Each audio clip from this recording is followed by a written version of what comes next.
new 400 words, you must have read at least 4,000 words so that you can reflect on that topic. So the power of words versus the power of correct words. If you use the correct words, you can convey whatever you wish to convey. If you fail to use the correct words, you can fall in the traps and you can lost in the crowd. So every one of us aspires to have an identity, and as soon as we decide to take help of AI and other tools, it can ease our stress, but it cannot be the writer on our behalf. So the power of words has to be your power, not the power of AI. There has to be your intellect reflecting, getting reflected, not the intelligence conveyed by AI. Because there are tools which humanize when AI is producing the content, and we use it to humanize it, like Grammarly, Quillbot, etc. Dealing with duplicity, because there are plagiarism detecting softwares like Turnitin, like the Orkun softwares, which can easily detect where you have lifted the work. And when it gives out the result, it fetches out the results with the distinctive reference points from where the work has been lifted. It makes us feel embarrassed, like whosoever is lifting the work. So dealing with duplicity is like, you cannot just lift work, right? You just Some people play clever, play smart. They think that they're playing smarter. They lift from the various databases like Shodh Ganga. So just copying the theses of other people. So that is also a theft. I have read, and I have like heard in a movie, the greatest crime in human history is theft, and every other crime is just the translation of it. So the the act of plagiarism is a great theft. You're like hijacking somebody's identity, a work that somebody has presented, that somebody has like burned the midnight oil on it, and we just go and lift it up and we just present it in our name. That is theft. That is a great theft of intellectual property. So we have to draw the lines, because we have these caps, 30% and 10%. So we have to like reflect on which ideas we wish to weave our stories on. We should be a storyteller while we are writing, while we are producing the content, so that our story stands out different in the end. So strategies to write well enough, there could be like the premises. Like to have a powerful argument, you have to have at least two premises, and you come up with the argument in the last. So the first premise would be what you wish to explore and what you wish to reflect on. Okay, the second premise could be how and whys of that notion, or that conviction, like why and how you wish to deal with this. For example, if I were to explore the mainstreaming of Tharu tribals in my hometown, that is like near Himalayan foothills. So the self-esteem and psychological well-being of Tharu tribals would be my work, and I should be going out in the field to have an observational study, to make some observations and record those observations. That will be my first-hand data. So that would be my own work, my own intellectual property. But doing some things like going to the databases, Scopus and all, and just searching for the papers and copying it, you lose the chance to make yourself abreast with whatever the real situation is. You would never learn how is the flora there, like how is the fauna is there, like, and what it feels to be amongst Tharu tribals. So for that is one example in which we like you can have the first hand experience of somebody who is working on the field. Like if you, sir, with your permission, with all excuses, I would like to mention here the role of media today, these days. Earlier it used to be like the reporters used to go into the fields and report from the fields at the war front, and that like if there were some communal clashes, they were at the site and reporting from those sites. So that kind of journalism was a powerful kind of journalism than as compared to the newsroom debates these days we have, and like loud volumes and all that. So there's a contrast between those two kind of reporting, those two kind of journalism.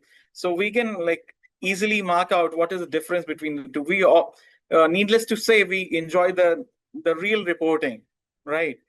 One thing is like you go to National Geographic Channel and watch the wildlife in action, the real observation they do with the cameras, hidden cameras, spy cameras there in the jungle.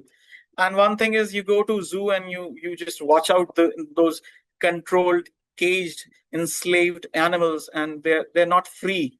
So that kind of situation, when you use your liberty, your academic liberties, and when you reflect on something which is unique to you, something that holds value to you, that and you work on it, and you go to feel and to fetch evidence about that, you work on it, you work hard on it, then you come up with observations, with the conclusions which are unique to you and which are unique to the world as well. So the dealing with duplicity strategies to write well now, you have to make yourself able enough. You have to write wide in order to write widely, write very to the point, to very innovatively, in a very creative manner. You have to read a lot, because the we have been losing this habit of reading of late. Nowadays, it's all the Microsoft suite, the Excel, the Word, and the PPT. We are like forgetting our books, and the trend of reading books is like fading out. So we have to carry that tradition of ours. We have to read a lot to be able to write. So engaging the readers while a person is like the person is to write very influencing and very effective piece. So they have to like pay attention to this. With your writings, you have to make a virtual contact. You have to weave stories. You have to be a brilliant storyteller, and you have to establish a virtual contact with your readers to create a sense of intimacy. The person should be feeling engaged. If you're writing about Kalahari Desert, or for that matter, Masai Mara, if you're writing about behavioral interventions, you have to give case studies. For example, in psychology, we give case studies so that a person get involved in the story, involved in the case, and behaves like one observer who's actually watching and witnessing the patient or the subject in that study, for that matter. So we have to make a virtual contact with the readers to create a sense of intimacy, to be like well acquainted with the person, so that we could feel what the emotions are being carried out that person. And with that, there comes involvement. The person get involved with your writings. Weave relatable stories, like practically possible things. Like, we should not be writing utopian words. Hope is good, but utopia is not practical. Utopia is just fantasy. So you can give hope. You can work on the lines of anticipation, but not on utopian lines. So weave relatable stories with your writings, with your presentations, using narratives that make your message memorable and impactful. After the person has finished reading your writing, your write-ups, he or she must be able to memorize it. He or she must be left with something which make space as a memory in their minds, and that could last an impact on them. Encourage questions and provide thoughtful responses to enhance audience participation. There should be closed-end statements, the open instance and statements, which could leave the person with inquisitions, and which could leave person with questioning. So that could be a point of further research. Like in research papers, in research papers and theses, we write a header that is further research suggestions, or the suggestions for the people who would like to do a research on the similar lines. So we have to leave open-ended questions and leave the people inquisitive enough.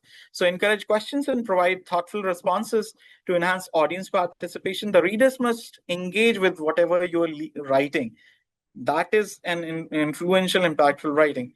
Use of open statements and even surveys. You can give surveys, give data, give tables, so that real-time data, real data, which you have collected, and making it authentic and making it more realistic.